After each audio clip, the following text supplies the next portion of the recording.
Greetings.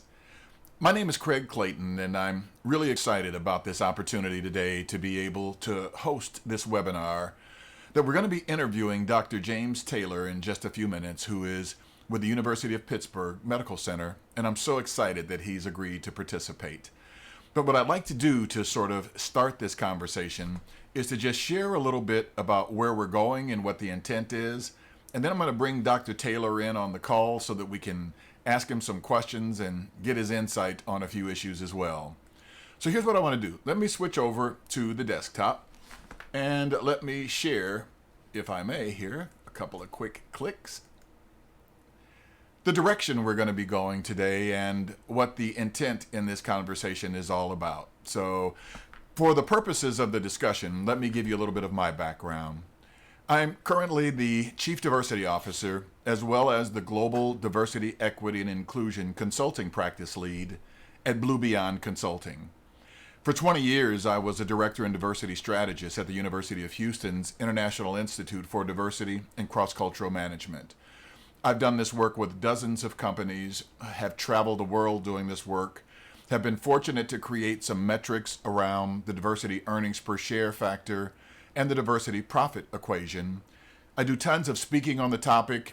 I also have recently authored my first book called Being Tolerant is for Cowards, and it's about leadership thinking to disrupt the status quo with purpose. And by the way, I didn't write it for the purpose of book sales. If anybody's interested, I'd be happy to send you a free copy as a e-version with an email. Just reach out to me and I'm happy to do that.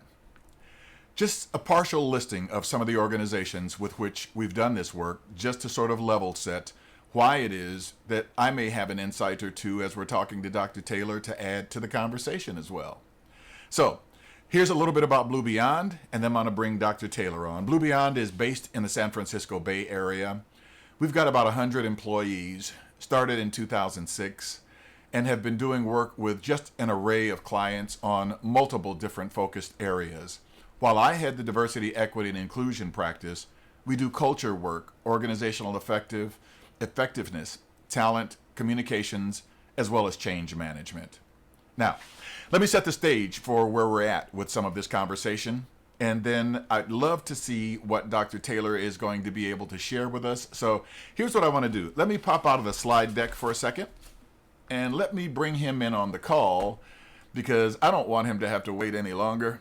And I don't know about you, but I'm really excited about the opportunity to have him share with us and provide some insights about his perspective on some of these topics as well. And I see at the moment he's not on the call, but I'm assuming that there probably is just a tech issue. So hopefully he'll be dialing back in. In the meantime, I'm going to bounce out of that and go back to the deck. And we'll continue to just sort of walk through a little bit of the, oh, you know what? I just heard the beep come back in that says he is there. Let's go back again. I do believe that he is prepared. I'm going to go ahead and bring him in on the call. Dr. Taylor, are you there? I am here, Craig. Can you hear me? I can hear you. Don't That's have a picture, though. So while he's bringing up his camera, and we'll get that little technical issue addressed there in just a second, just to clarify a little bit of the direction we're going to go in the conversation with him. Firstly, I'd like to just share a little bit of his background while he's coming online. For those of you who may not know him, Dr. Taylor has an incredible track record in the diversity space, specifically in healthcare. I had the pleasure of meeting him when he was actually with Kaiser. He went from there to being the Chief Diversity Officer at the University of Pittsburgh's Medical Center. He was also Chief Talent Officer there, at Carolina's healthcare system. He was Chief Learning Officer as well as Chief Diversity Officer. He's currently a board member with Ithaca College, where he heads a diversity chair there. He's also on the board of Diversity MBA, their advisory board. Pittsburgh Promise. He's got his hands in so many different things.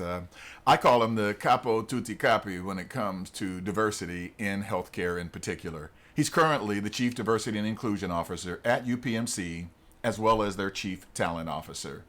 So while he's in the process of getting that bug worked out to come online to join us, I just want to share a couple of data points specifically around What's happening in this great resignation as it's still taking place?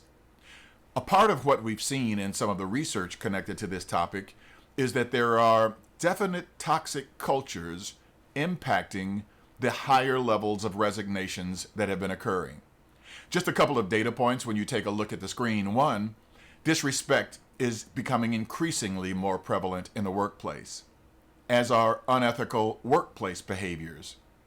And unfortunately, through the eyes of many organizational employees, there is a failure on the part of the organization to embrace diversity as well. Let me bounce back over here real quick and see if I can bring Dr. Taylor in. I heard the beep on my side. So let me jump over here. You know, there's always going to be a gremlin that is tech related that's going to pop in. There he is. Now I see him. Good to see you, Doc. It's so great to see you, Brother Craig. It's a delight. It's an honor. It's a privilege to spend some time having this conversation with you, brother. We figured out the technology. I feel like everything else is easy breezy from here. Absolutely. And you know the gremlins are always going to pop up whenever we're doing the right thing. So I'm going to bounce back to the deck. I'll bring that up full screen behind us. And we're still inset so that you know, while everyone else is also seeing the deck. I was just sharing with them your background, which is impeccable, the things that you have accomplished. I've also told them as well that I kind of jokingly, though it's not a joke, refer to you as the capo tutti capi of diversity in healthcare in particular. You are the godfather, my friend. That is your kind way of saying I've just been at it for a while. And I've been truly privileged and blessed to have a set of experiences, work with a handful of remarkable systems that are driving important work that best link culture to healthcare outcomes. And so any experiences that I can share, certainly want to glean, as I've been doing for years, from you and your audience. Again, it's an honor and a pleasure to spend some time with you this afternoon. Thank you, sir. I'm humbled. And just so that you know, firstly, for those who may not know from the background perspective, literally anything that we wanted to talk about when it comes to AI, I have no doubt that Dr. Taylor can go down those rabbit holes as well. But just to be fair to him, I'm really more interested in his insights around the application of that technology, the uses that those who sit in either the talent seat or the diversity seat might find for it, the kinds of things that if you're looking at predictive analytics that would be helpful for those who sit in the diversity chairs, as well as those who have HR and talent responsibilities. So just to kind of level set a little bit around some of the things that we want to talk about, a part of the direction, just to give some background I had shared a moment ago, was that there are data points showing connections to this topic of toxic culture and the increased level of resignations that have been occurring. Particularly, MIT had listed some studies that they were taking specific note of around the prevalence of disrespect in the workplace, which is connected to that toxicity. The fact that unethical behaviors aren't just on the rise in the workplace, it's a societal issue. It almost seems that common courtesy is just not so common anymore. There's also a note in what they referenced as a failure to promote diversity, equity, and inclusion as a contributing factor to the toxic cultures and the resignations that are taking place. So I wanted to level set a little bit around some of the things that are going on in the space. And I didn't necessarily want to go into every topic that you see on screen, but all of these have a direct bearing on what's happening in healthcare right now. And just to be clear, it's not just healthcare, it's also happening everywhere. But specifically because I have a passion for healthcare, having lived in the Houston community for 20 years, where literally we had the largest healthcare district in the world, it was hard not to lean in and find ways to be a resource. So for me, that's one of those things that's personal, to do anything I can in the healthcare space. But the conversation is broader than that. So here's what I want to do. I want to start relative to this topic, just sort of top of the funnel. Why, when I reached out to you around joining me for this conversation, was there an interest? What piqued your interest around having this discussion, if you'd be willing to share?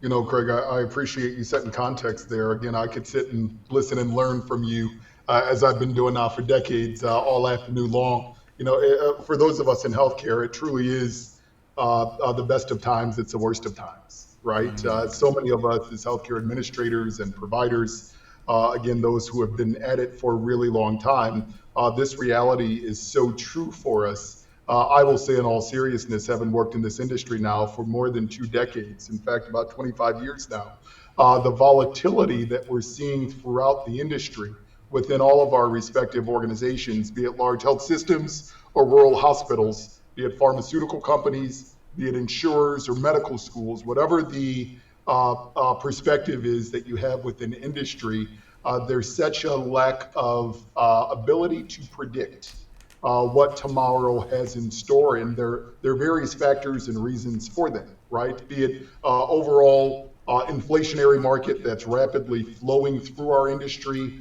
or certainly the lack of predictability in today's labor market has all of us searching for top talent externally, while all trying to hold on to the great talent that we have within our organizations, right? And so as we try and solve for what is an industry phenomenon, right? What is an industry opportunity that we have from a market perspective, regardless of the work that you do within healthcare, right? We're all business leaders now. And there's never been an opportunity in which talent has been prioritized as it is today. I look at national benchmarking data literally on a daily basis, and turnover at this stage is now reduced to some benchmarking reports and experts as of October has turnover within industry at about 25%, conservatively 20%, right? We're fortunate at UPMC in which our turnover is not that great, but as we talk about data, right, and the ability to hold on to the talent, right? We spend so much time trying to turn over rocks and uncover talent that historically we haven't had in industry. And I'm so glad, Craig, that the focus of this conversation, at least a key aspect of it, is how do we hold on to the talent that we have, right? How do we look at and leverage engagement and the sense of belonging, which doesn't seem so soft now for those of us who are diversity practitioners, right? We started talking about belonging several years ago, and many of us, right, viewed belonging as, it's not measurable, it's a bit soft. I tell you what, belonging is a key strategy within all of our health systems, right? Especially, again, as we look at being able to retain the talent that's providing exceptional quality care to the patients who need it most in an industry that's really ripe with opportunity for any number of reasons. And so long-winded way to respond to your question, Craig. It's such a timely conversation. It's a needed conversation. All of these factors that you have on that brilliant slide in front of you, that's real for us within industry, right? It's not just a perspective of theory and how we talk about these things, but this is the reality that many of us are living on a day-over-day basis within healthcare. My gosh, you hit, several different issues there that I want to expand on a little bit.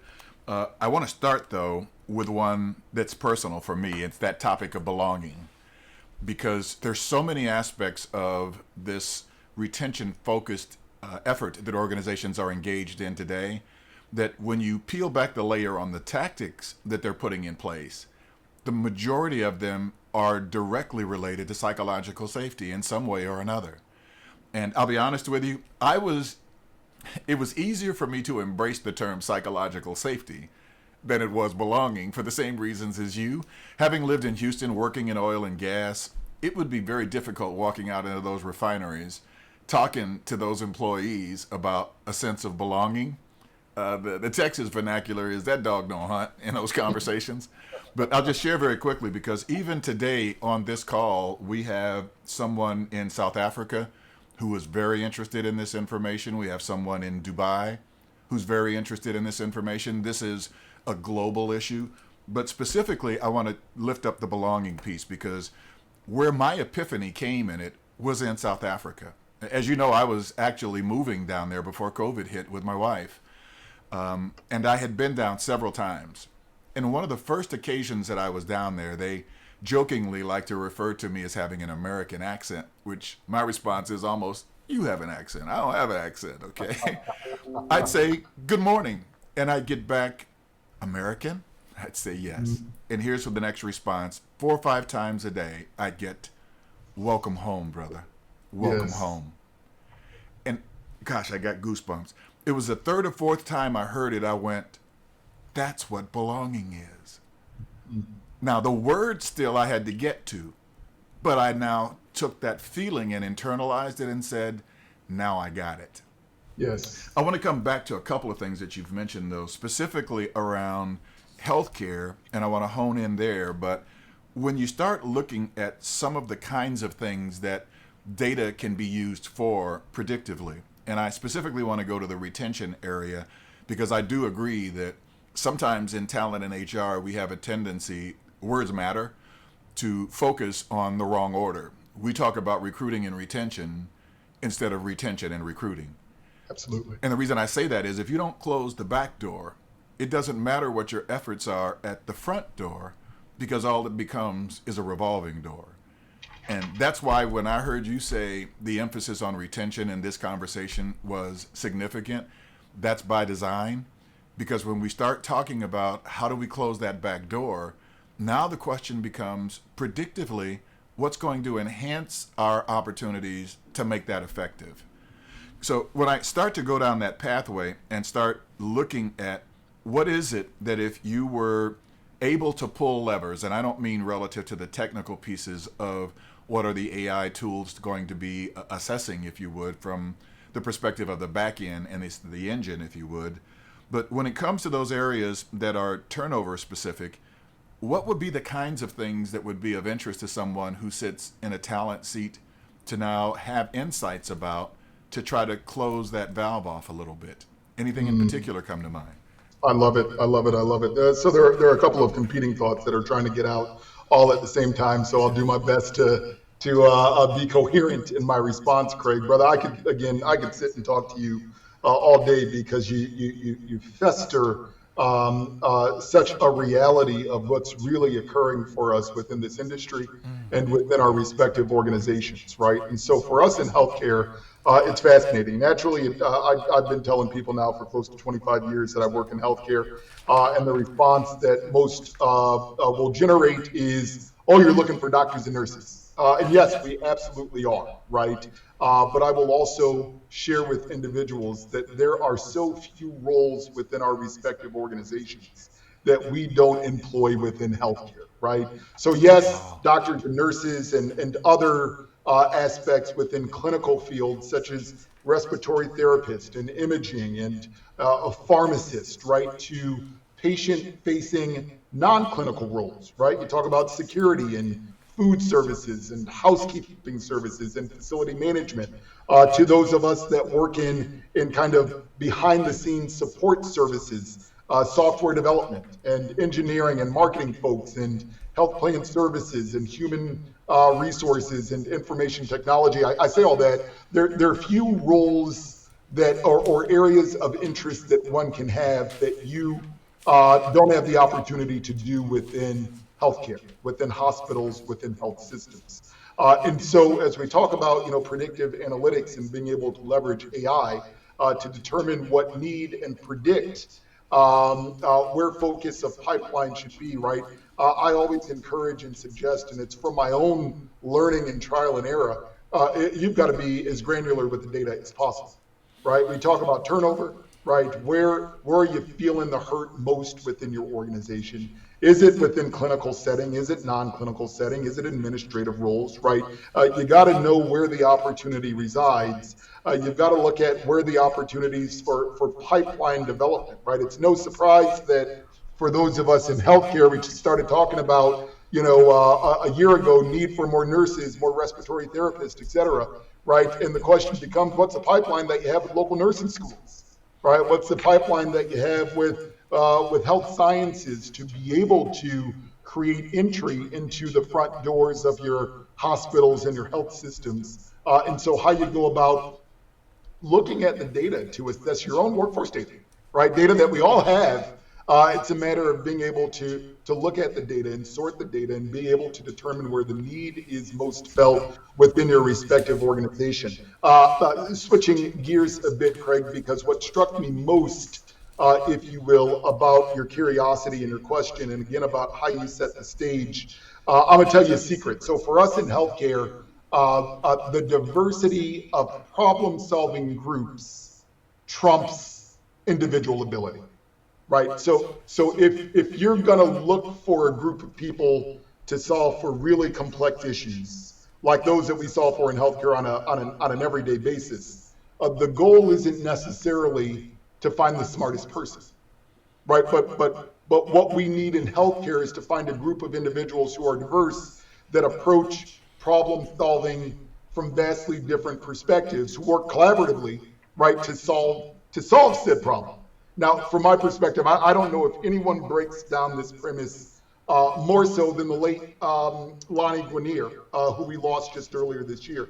Professor Guinier was an esteemed Harvard law professor who would often cite, and I'm not going to do her research any justice, but she noted that if you gave a group of people a test, right, and you could only hire two of them, and John got 7 out of 10 questions on your test right, and Steve got 6 out of 10 questions on your test right, and Jane got 5 out of 10 questions on your test right, right? Conventional measure says to hire John and Steve because they got the 2 highest scores, right? But Professor Grenier would go on to state that you should consider hiring John and Jane if it turns out that Jane, who only got 5 questions right, got all of the questions right that John and Steve got wrong, right? So that together you have a team of people that can solve for a problem holistically. Yes. Right. And I say that because as we look at data and predictive analytics, and we're trying to solve for, a workforce shortage and turnover and building pipeline and all of these factors that are so critical to us having a thriving and successful industry, you got to know where the pain points are. You got to know who's getting those questions right that other folks haven't gotten right historically, right? You got to look in non-traditional measures and means. You got to know how to go about beyond simply theory and saying it out loud of what does it mean to create a sense of belonging within your workforce, right? What are those behaviors? What are the cultural tenets? How do you enhance engagement so that it's not an HR issue, right? Every manager and leader of people within our facility should be rounding each and every single day. Should be checking on their staff to see, what do you need? What do you need? How you doing? How's your family doing? Right? How do we engage and connect with our folks so that even when they leave their hospital or their office that day, and it's been a frustrating day, they've had a challenging day. You as the manager, they may be sick and tired of you, right? But even in those challenging times and during those days, right, I'm so connected to the mission and the business of the organization. I'm so connected to the work and saving lives. I'm so connected to us doing the right thing, even during those tough days, right? That my response, it's almost like family, right? Yes. I know certainly with my family, I love my family to death, but some days I think, I need a little break. I need a little me time right now, right? I'm gonna circle back and come back tomorrow or the day after, right? We want to build that sense of connectedness and belonging and engagement within our respective workforces. But in order to do so, we've got to look at granular data to understand where those pain points are. Turnover is so broad, right?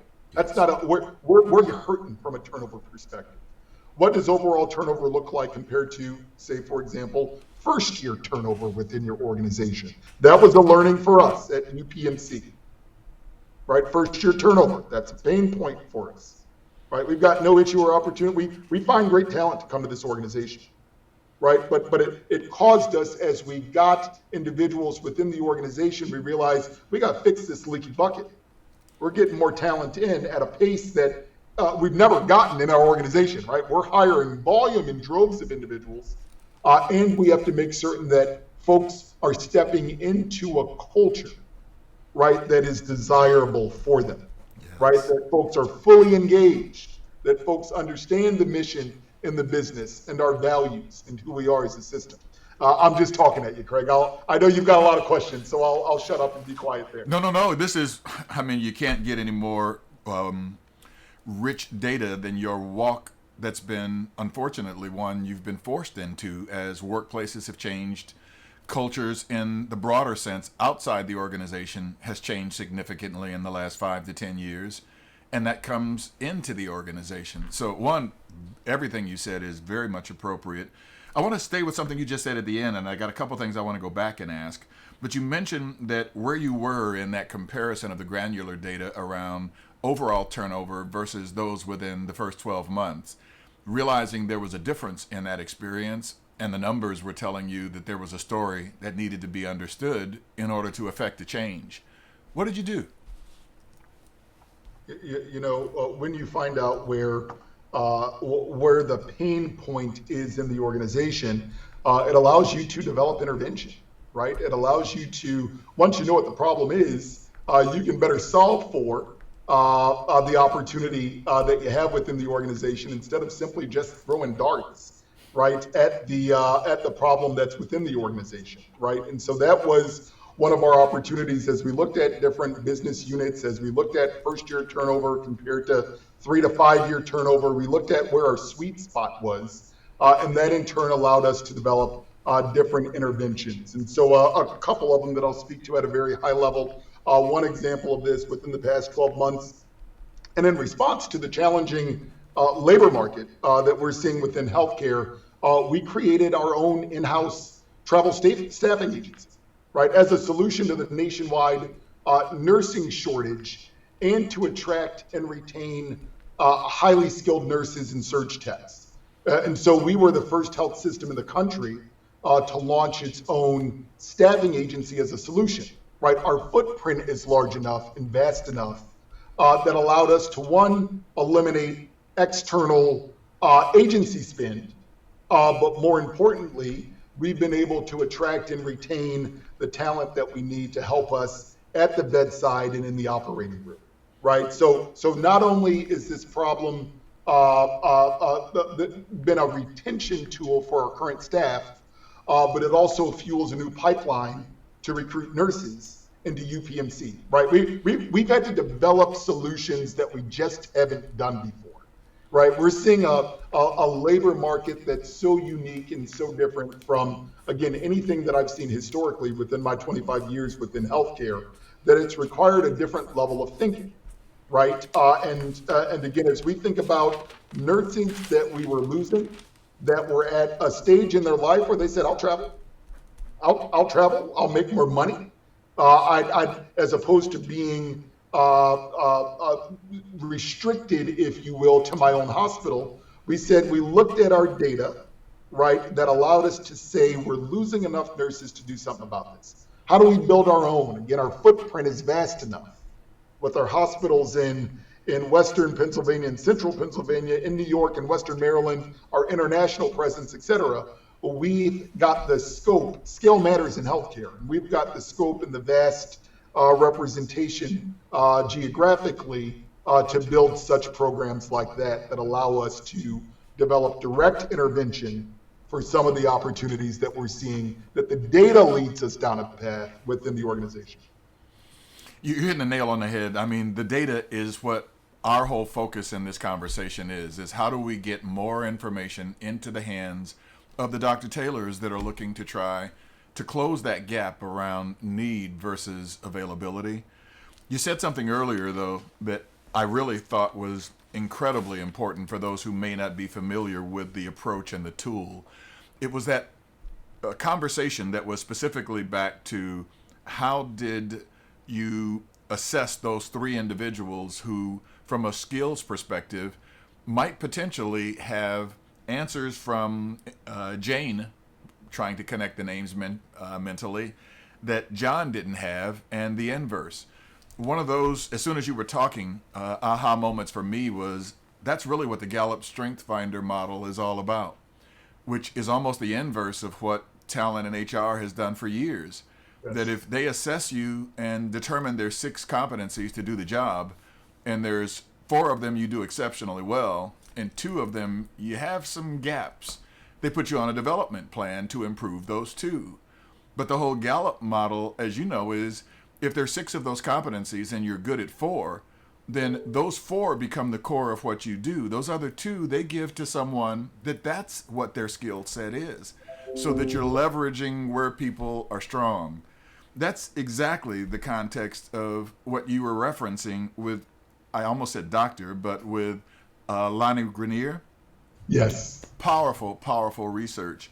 I do want to come back to something that you said, though. You were talking about having gone to using internal capabilities to help find those gaps that you have from a talent standpoint.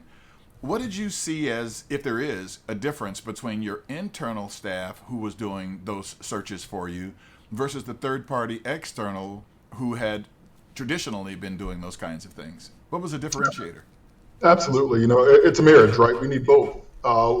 We don't get there, and there is stability. There is building a healthy business and mission infrastructure that supports the business and mission, I should say, throughout our organization. We have the unique differentiator by way of our model of being an IDFS, an integrated delivery and financing system, meaning that we are providers. We're 40 plus hospitals strong. We employ our own physicians, but we're also a health plan. We sell our own insurance product. What also makes us unique as an organization is that we're academic medicine. We're the largest academic medical center, in fact, in the country. And so with that, for example, our practicing physicians are also faculty and researchers at the University of Pittsburgh School of Medicine. And so research is a significant component for us as an organization, right? So it's our model that is unique, that allows us to leverage both the internal and the external. It's interesting. I look at on a quarterly basis executive workforce analytics at UPMC. We have just shy of 500 executives that work within the organization. And as we look at movement throughout and within the executive workforce, those that on a quarter by quarter basis, who gains entry and how do they gain entry, right? Are they hired externally into an executive role? Are they promoted from a leader role that was not at executive level into the executive workforce? Or as many health systems have done, there's a degree of integration and merger. We just all read of a significant industry integration that was completed and shared throughout the nation just last week, or are executives integrated? And one of the sweet spots from a data perspective that's significant to us, and quite candidly, that speaks to our success, is that when we look at those individuals that enter the executive workforce at UPMC, it's just about 50-50, right? Half of our executives are promoted from within.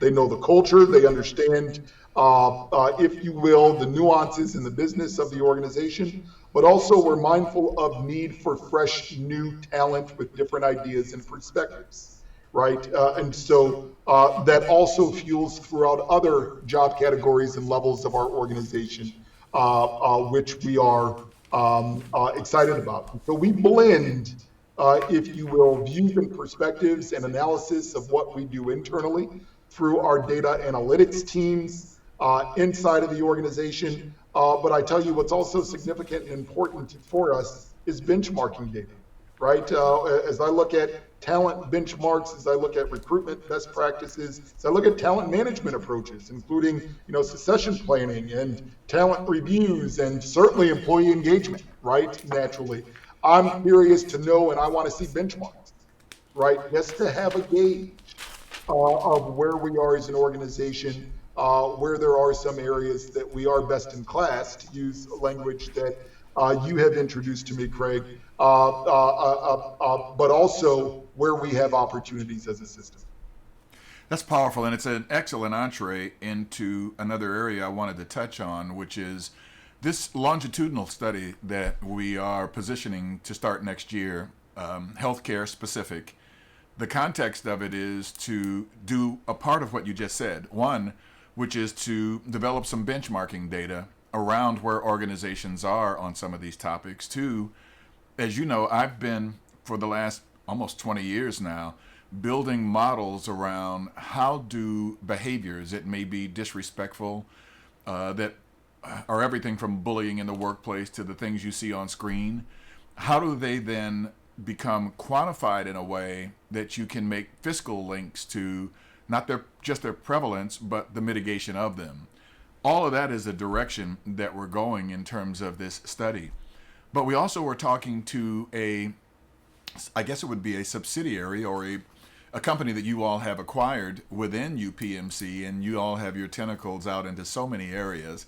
But because you all are so data oriented, the acquisition of Work Partners really piqued my interest when I began this journey. Work Partners is going to be working with us to actually do all of the data manipulation around what is the actual outcome, if you would, of the longitudinal studies. How do we then address things that could be, which I'll show you in a second, multiple areas that we can cover. So a part of what I'd love to get your insight on is a couple of the things that have to do with the application of using predictive approaches to talent. But let me share with you a couple of things that I have before doing that. One, when I started looking at what are some of the other healthcare organizations out there doing, I found a organization called the Education Fund, and it consists of a consortium of 20 different healthcare employers as well as local unions. And what they were doing was trying to figure out how do they create some approaches to start to increase retention and mitigate those who are leaving. And the two things that they found were successful in being able to make an impact was implementing one-on-one coaching and putting education benefits in place. Additionally, when I took a look at other things that organizations were doing to see what may or may not have an impact in some cases, one area specifically dealt with how do you make sure that people have the soft skills that they need in order to do the jobs. Just because you're heading up nursing in a particular discipline, or you're heading up the research department and you've been proficient at it, been there long enough that you now are managing people, but just because you could do the operational tasks of the job doesn't mean that you had the skill sets to do the people side of it. So what they were finding in this particular report that was in Forbes was the burnout and turnover in health systems was directly related, if you were trying to mitigate that, to how much of an investment do you make to upskill your people and provide them with leadership development. So with those as some of the areas, there was a quote that I saw that really points right back to healthcare that was from Gardner. And it said that any industry, not just healthcare, that is intellectual property dependent, financial, healthcare, consumer goods, those are the ones that are most active in leveraging artificial intelligence and their talent practices. And globally, as even on this call, we had, as I mentioned, people who are calling in, joining us from Dubai and South Africa. This is becoming prevalent in many organizations and on a global level. Now, reverting back to a question in this, if there was something from a DIB perspective that you now could gain predictive insights about that would help you to be more effective, I know that you're unique because there's not a lot of people who wear the talent hat and the diversity hat. Unfortunately, in many organizations, after George Floyd's murder, and they hired a lot of people to lead their diversity programs who had a passion for the work, but after 12 or 18 months in the role, they didn't have the support and things necessary to implement the work. Those then that were brought in as a CDO were let go or moved on. And that diversity replacement, if you would, now came in at maybe a director or VP level and reporting up through talent. So the fact that you wear both of those hats speaks volumes. So with that as admittedly where I think a lot of the direction should go in this space, but not everybody who wears a diversity hat has the upskilling to wear that chief talent officer hat, and I'm just being genuine. So with that as the back set for the question, what are some of the things in the diversity seat, if you don't have talent responsibilities as your primary role, that predictive analytics would provide you with some additional insight or better inform you to do your job? So much that you said there, Craig, is meaningful, is insightful, and just reality for so many of us that sit in the seat. To your point, the blessing and the privilege that I have is that I'm responsible for talent management for UPMC, and I also happen to be the diversity officer, right? So the lens through which I see my universe is through DEI and B, right? And so oftentimes, again, specifically within this industry, there is a race, right, to fill open roles, particularly recognizing the impact and the need of getting that nurse bedside as quickly as possible, given volume of patients that we need to treat, right? So oftentimes the debate between the talent leader and the diversity leader, talent says, I need talent right now. I don't care what they look like. I got to get talent, right, to provide outstanding care to our customers. Our customers, of course, are our patients and members, where the diversity leader historically has been saying, you know what, even though it may take longer, we need to refine our process to identify the best talent, Yes. right? And so the opportunity that we have in the organization, the opportunity that my leadership affords me, again, wearing both hats, is that it's not an either or, right? You talked about leadership development, that being so critical. You talked about soft skills, which I'm particularly concerned about as a result of the need to shift within our industry to remote work, or in some instances hybrid work, right? And the opportunity that we don't have as frequently for those that are not providing direct clinical care and oftentimes need to be on site within our care locations or hospitals. But oftentimes for those of us that are in administrative roles who have the luxury, right, and the freedom and the gift of working remotely, right, we don't have those networking opportunities, those interactive skills, and the ability to connect, right, the ability to be able to read body language and other cues beyond the words that we oftentimes don't see via screen. Yes. Right, I'm concerned about the impact within our respective workforce of something that we've traditionally viewed as, just as the language indicates, soft skills, less important, less critical. Yet I'm concerned about the impact of that on today's generation if we don't have practice, or we lose some of those skills and the opportunity to not just work together, but just be civil together, to share society together.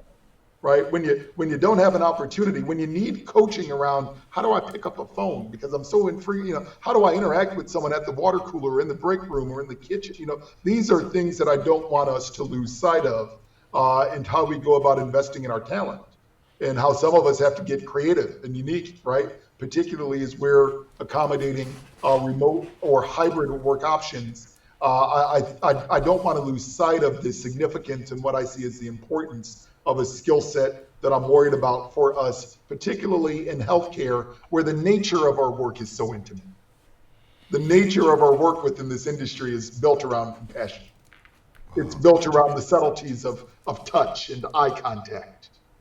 And I've got to be able to connect with you as a family member or as a patient to deliver the outcome of a test that I know the results of as your provider that you don't have access to yet.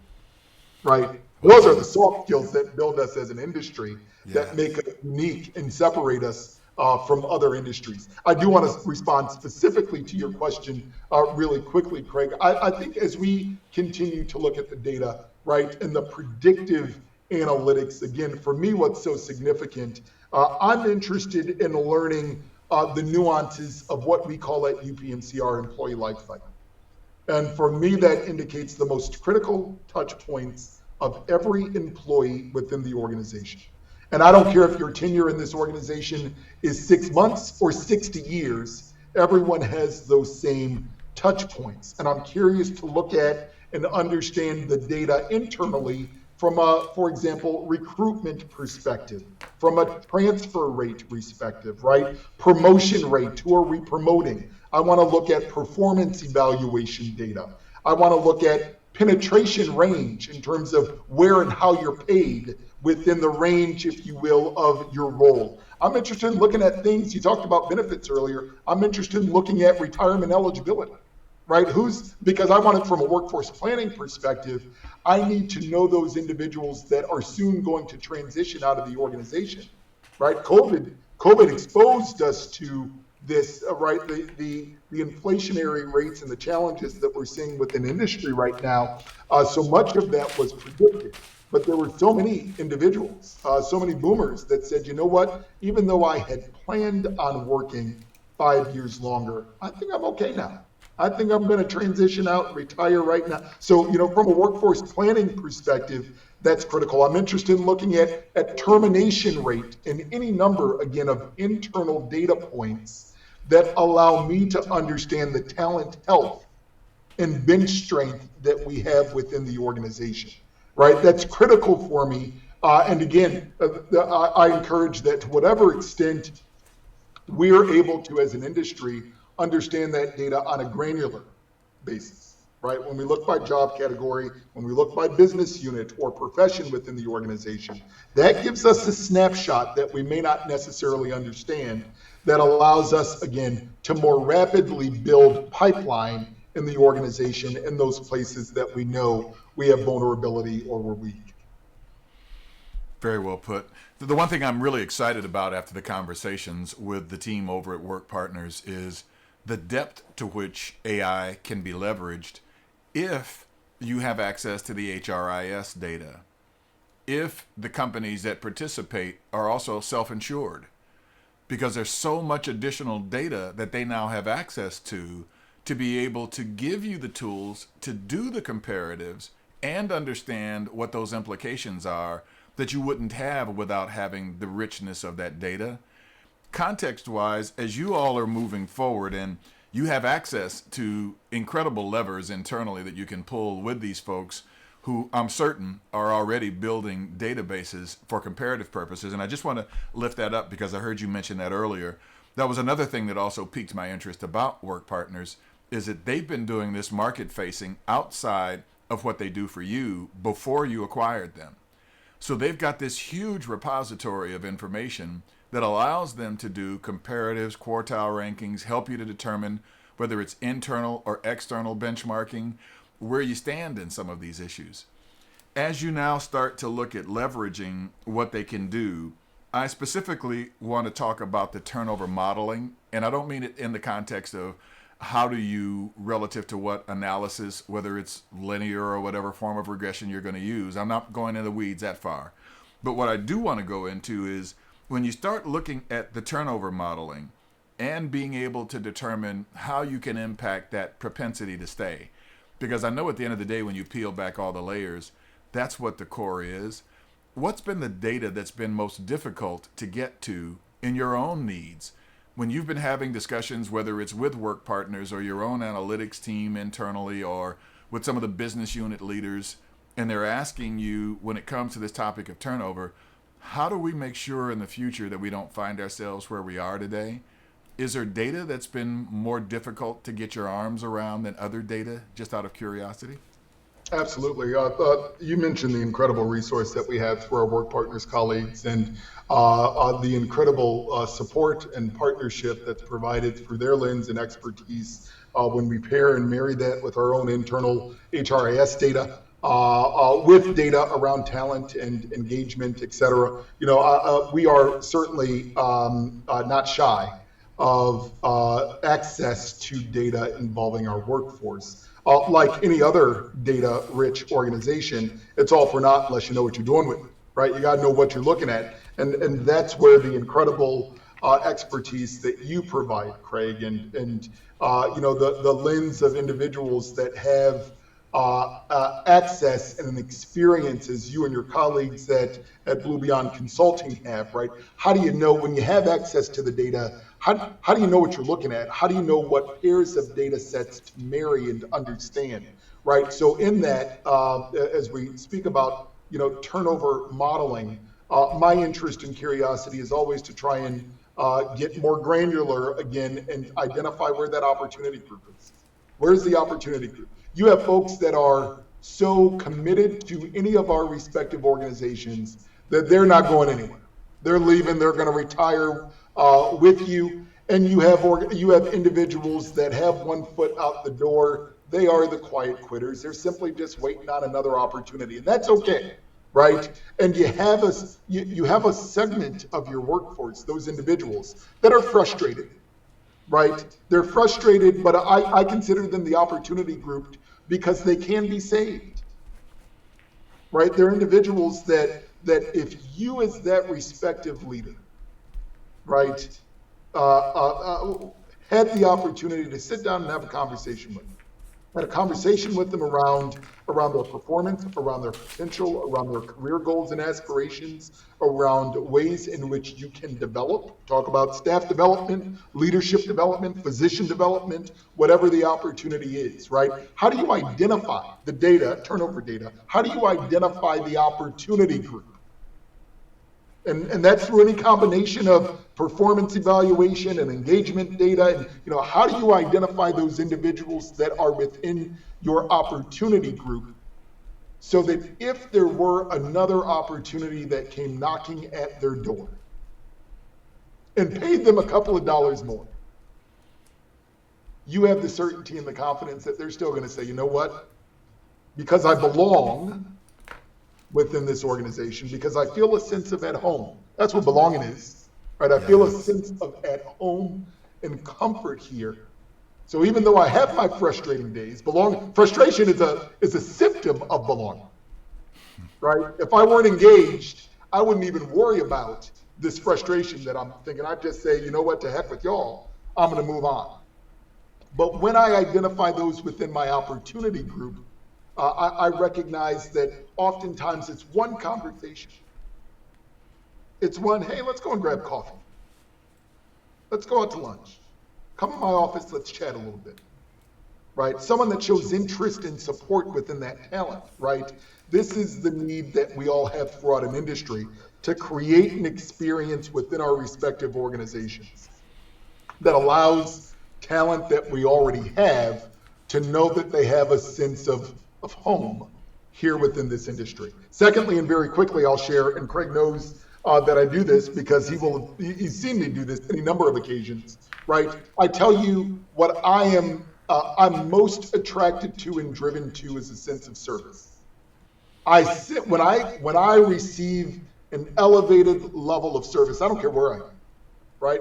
We've been out to restaurants together, right? I'd be out to a restaurant and get an incredible level of service. I turn into a recruiter. I can't turn it off, right? I now want to talk to you about, career opportunity, and have you thought about PMC? And, do you recognize the opportunities that are existent in which you can transfer these skills that you have, right? Do you know that we have executive kitchens and nutritionists and other folks that do what you do today, but do it in our care locations, in our hospitals, right? How we go about identifying those traits that are so important. I oftentimes believe that I can coach and teach you the skill.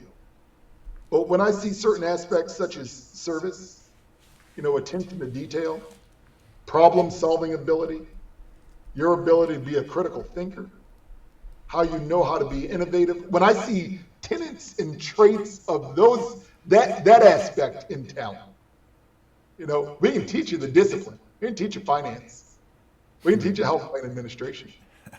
We can teach you HR, right? But I'm interested in individuals that know how to think critically. I'm interested in individuals that know how to problem solve, that have a curiosity, right? That's who we are as an industry, as healthcare professionals, right? We have to find those individuals who are genuinely curious, that know how to work in teams, diverse teams, and solve for really, really complex problems. Doc, I always enjoy talking with you, and every time I do, I end up with pages full of notes. And I've got 7 pages already. So, one, I'm excited to go back through some of this because I learn and apply, even in this conversation with you, when I'm talking with others. Just a couple of thoughts before I let you go, and I want to try to give you back a few minutes because I know your schedule's so full. I'm certain the second you hang up from this, you've got somebody standing at the door. But just so you know, logistically, we're going to take another 10 or 15 minutes to just sort of tell these folks a little about the upcoming next step, which will be in the first quarter where we're going to be launching the study.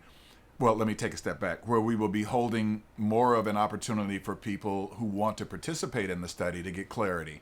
We'll have the work partners on the call to be able to answer questions about all of the techniques and the technical aspects of what they're going to be doing.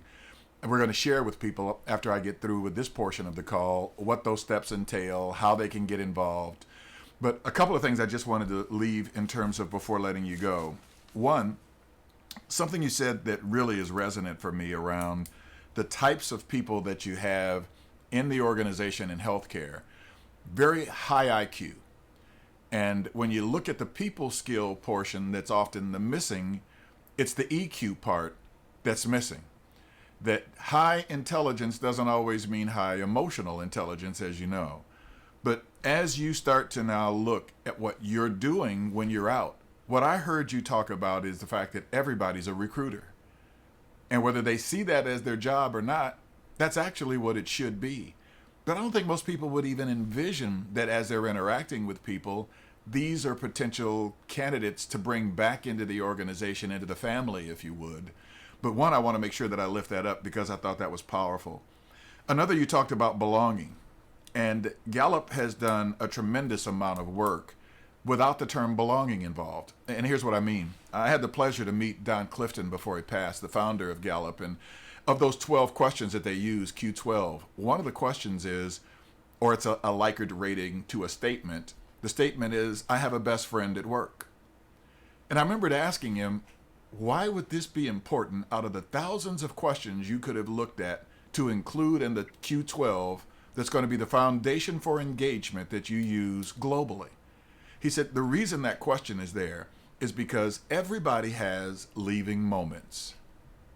And inevitably they come up in most cases, which is one of my favorite quotes from the book that Marcus Buckingham and the Gallup organization wrote years ago on First Break All the Rules. The quote from that book was that people join companies, but they normally leave managers. And when you start peeling back the veneer on people's experiences in the workplace and those leaving moments, Don was saying that when you have a leaving moment, but you've got a best friend at work, that's what gets you through that leaving moment. That's what that sense of belonging is about. And when I heard you saying it, that connected for me in a way that I'd never connected that question. But it does matter that you are in an organization where you belong, where there is a best friend within that workplace.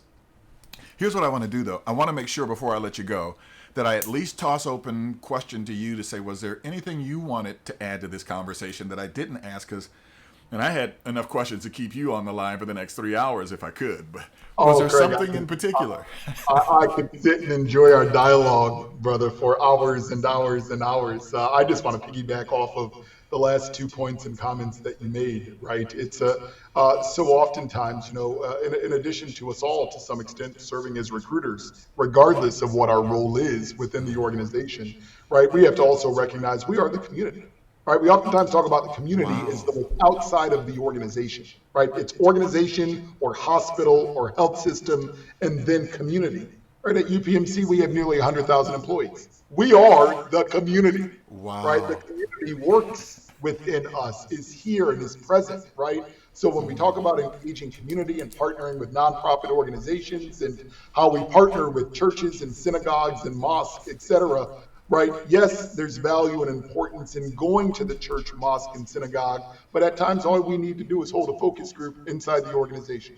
All we need to do is leverage and tap into the talent of our employee resource groups or our experience councils, right? To gain an insight of, yes, you wear a UPMC hat, but you also represent the community, right? And that's an aspect of what we need to further recognize and realize within our systems, recognizing, of course, the significance and the importance of community health and reaching into the community. I'll tell you, most days when I leave the office and I will stop by our local grocery store, I will intentionally leave my badge that has my employer and my name in it as I walk throughout the grocery store. Right. And I will tell you what happens in the spirit of predictive analytics, right? 9 out of 10 times, someone who doesn't know me, doesn't know my role, they just see UPMC, right? They will come over to me in the grocery store when I'm looking at produce. They will come over to me and they will say, thank you. You saved the life of my parent. Wow. You helped heal my child. You saved my partner. Thank you for what you do within that organization. I don't know what your role is or what you do, but thank you because you made an impact on my family and my neighborhood or my school or my church. Well, thank you, right? We are the community, and we need to further recognize that. Secondly, and very quickly, Craig, because you have words that you need to offer to your audience, I think, when we think of the role of diversity practitioners throughout our respective care locations or hospitals or health systems, right? And those of us who are doing this work around diversity, equity, and inclusion recognize the impact and the opportunity that we have, right? Particularly in this market Yes. where we're all struggling right now around, we're all trying to solve for labor shortage, retaining our current workforce, right? There will be times that you won't even recognize the impact of your bodies of work throughout the organization, right? I mentioned earlier, there will be frontline staff nurses that are sick and tired of their manager, that have had a really exhaustive full day, that are thinking about not just leaving your hospital, but thinking about leaving this industry altogether. Yes. But because you know what? You don't even know it. But after their shift, they logged on to an employee resource group meeting that you and your team or your office will host. And through that 1 hour connect session, or through this dialogue or other initiative or strategy, or ways in which you within your hospitals and organizations are creating belonging, right? You will serve as an anchor for that nurse and you don't even know it, right? Wow. You will be that best friend, Craig, that you made reference to, and you don't even know it, right? So Wow. let's not sell our efforts short in how we enhance our cultures of inclusion and how we create a sense of belonging and how we drive the demographic diversity throughout our systems, right? You're doing the work within your respective organizations, and I'm just proud to be a colleague and a partner with you in this journey.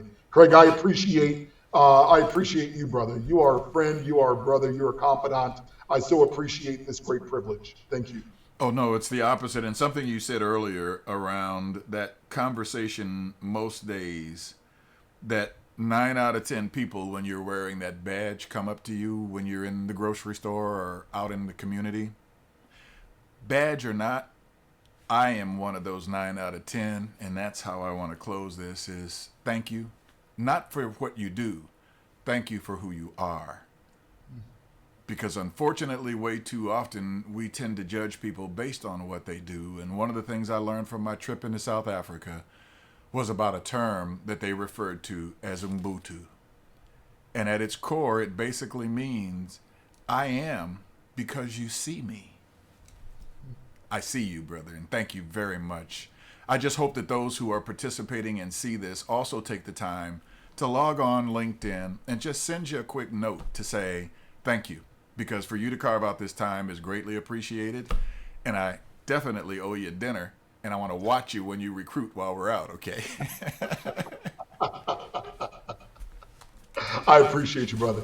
Thank you. And again, just so you know, for those of you who are on the call, please take the time to reach out and express appreciation, because literally we had an opportunity to take a master's level course today.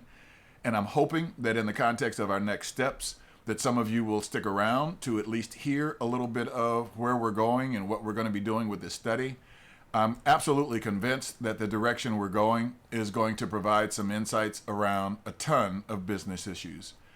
Let me do this real quick. And Doc, thank you. Please do not feel that you have to drop off. If you choose to stick around, do so. Let me bring this up on screen, full screen, and then I'm going to walk through just a couple of things here so that I can let everybody head back for those who have been able to stick around so far. Just so that you know, some of those predictors around what is it that is going to be quantified and how do we get behind the veneer on it. We mentioned the experience of employees around disrespect, unethical behaviors in the workplace, a lack of diversity and inclusion being provided. I'm going to bounce through slide-wise to give you a little insight on where we're going with the study. The study is going to launch in the first quarter of 2023. As I mentioned, we'll be aligning with work partners to help us. I'll share a little bit more about who they are and what they do in just a second here. I'm not going to take but just a few more minutes to wrap this up so that you know. The working title for the study is An Inclusive Approach to Healthcare Retention, Leveraging AI or Predictive Workforce Analytics to inform business decisions. So that you know, the objectives will be to use historical HRIS data.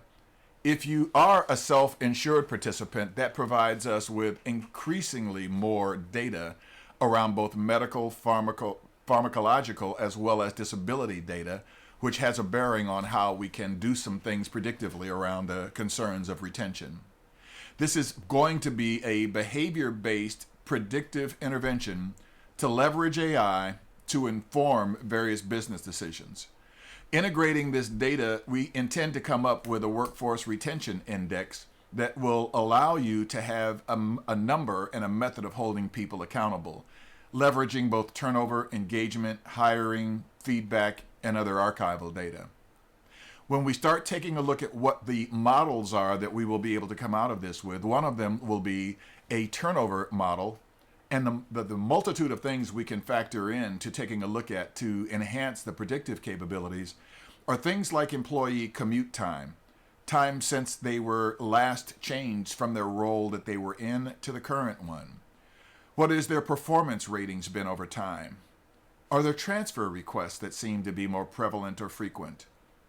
FMLA and PTO data, personal time off data, hiring ratios, all of these can be factored in to come up with what are some of those correlations and how do they factor in to both retention, risk management, turnover, as well as the issues around performance within the workplace. And once you're able from a predictive standpoint to determine how these have an impact, as you heard Dr. Taylor say earlier, now the ability to be able to customize solutions becomes infinitely easier. Another aspect of how data will be used in the context of the predictive analytics, we're looking at retention to find out which groups of employees might be the ones that are at risk. Are there higher levels of churn that might come from those specific groups in the future? And that allows us, as I said, to then make recommendations around some of the focused retention activities. When it comes to talent forecasting, the intent is to have data that will enable us to be able to predict which new hires, based on profiles, are likely to be those in that high-performing group. And then being able to help put them into those hypo development programs to be able to leverage that capability. We're also going to be taking a look to see, is this topic of belonging or psychological safety experienced differently by gender or race or role in an organization? And from a predictive standpoint, what things can be done to ensure that you mitigate when people from various categories of the population might not feel that sense of belonging and or psychological safety? And lastly, amongst the areas that this can impact is we'll be going down this pathway of sharing the data for the study. In the first quarter of 2023, we'll be reaching out to some of you who had volunteered an interest in this topic to see if you would like to participate in the meeting in the first quarter. We'll give you the date. But just again to ensure where the sweet spot of participants are. Not to say that if you don't fit this category, that there is not a way to participate. But those who are self-insured have tons of additional data that we would have access to make the predictions even more accurate relative to all of those attributes of the talent life cycle. Now, just a couple of real quick touch points on who Work Partners is, and you can pull them up online. They are currently, we're going to be on this call today, but they had a significant client engagement that the date changed. So they were very apologetic, but as I explained to them, I really need them on the next call because that'll be an iterative conversation, Q&A, things of that sort. Their whole focus is around how to help organizations increase engagement while reducing costs connected to human capital. And there are some aspects of, again, having access to that data that I referenced earlier, if you are self-insured, that help us to be able to make the predictions through Work Partners capabilities and tools. Some of the services they provide include benchmarking and data aggregation, warehousing. Predictive analytics is the thing we're working with them on in particular. But we've got a couple of client opportunities that we're looking to partner with them on as well as we continue to sharpen our axe moving forward. So, just so that you know, predictive analytics and retention, there are steps involved as we begin this journey. Some of the key retention data points that we're going to need as we begin this journey will be employee survey information or turnover data, retention rates by department, employee life cycle data that includes both tenure, time since promotions, training, development. All of these, again, are things that because of having access to an HRIS system, as we are assessing this particular longitudinal study, we can do comparatives around some of these types of data points, which enhances the effectiveness of the predictive capabilities. The predictive model and turnover drivers, things we're looking at there would be things like tenure as a percentage of the employee experience, the pay, salary increases. All of these are data points that we're able to use in creating and implementing the predictive model. We then go into leveraging that AI to reduce the at-risk employees leaving, creating a ranking system so that you know where that area of risk is, either by department or even to an individual level, connecting increased levels of absenteeism and quality drops. These are, again, things that are historically ways to be able to give indications that an employee might be at risk from a leaving perspective. And again, the ability working with work partners is that we'll be able to integrate this data to give organizations better intelligence on how to manage those opportunities in the future. Fourth, the targeted retention strategies is what comes out of all of this. What do we do on a personalized basis? How do we then create risk-specific approaches? How do we implement decisions that are based on the data and not just on gut level? These are the directions that we'll be going relative to the assessment, the data, the debrief, and the report outs. This is just to give you an example as I close of some of the organizations that we do currently work with here at Blue Beyond. And just so that you know, our intent is to become a trusted partner, advisor, customizing the approach that we take, and we are fiercely loyal and committed. That's just a part of who we are. Last thing I want to remind you of, we have another webinar coming up on the 14th. This will be a webinar series that we're launching called Building Belonging. The first in this series will be an interview with the founder and president of the company. Cheryl has got such an incredible depth of information from having done this work. I can't wait to get her on the call and get her insights around how this current state of world affairs is affecting the topic of respect in the workplace, and why is it that workplace respect can be a unifying concept that makes belonging even possible, and what do you do if your organization is experiencing gaps in workplace respect? And let me just share very quickly on this point. The word diversity has become almost politicized. That unfortunately in organizations, there are people who will literally tell you that the word diversity, as we would pronounce it in Texas, is not acceptable relative to branding. You have to find something else to refer to this topic as. Well, for me, I'm not concerned with what you call it. What I'm concerned with is, do you own the tenets that are connected to creating respectful workplaces? And for that reason, the majority of our talk track around the DEIB work is around the topic of workplace respect. I've never met an employee in any organization suffering from too much respect at work. And the ways we differ is how disrespect manifests, be it age or race or education or geography. Unfortunately, all of those differences have a tendency to create opportunities for disrespect to manifest. What I will share with you in closing is just to give you a couple of quick insights about the next steps as we move forward. One, thank you for those of you who are able to stick around and participate. Two, please take a moment, as I said earlier, to reach out to Dr. Taylor to express appreciation for him taking the time to share his insights. Three, know that we will be reaching out to you electronically with a link, and that link will take you to this video. If for some reason you weren't able to stay on for the whole thing, or you had other commitments and weren't able to make it, but it expressed an interest, we'll send you a link to the video. We also are going to be reaching out to send you a link to the last video we did around the ROI for diversity, equity, inclusion, and belonging. That's one you need to watch, especially if you are fighting to keep your budget. If internally you have people who are trying to figure out, is this strategic or is this topic tactical? Again, we'll make sure you have that information if it is of interest. Thank you all for taking the time to participate. Thank you, Cheryl and the Blue Beyond team, for your support in getting this off the ground. And for those of you that are heading into the holiday season, be safe, travel safely.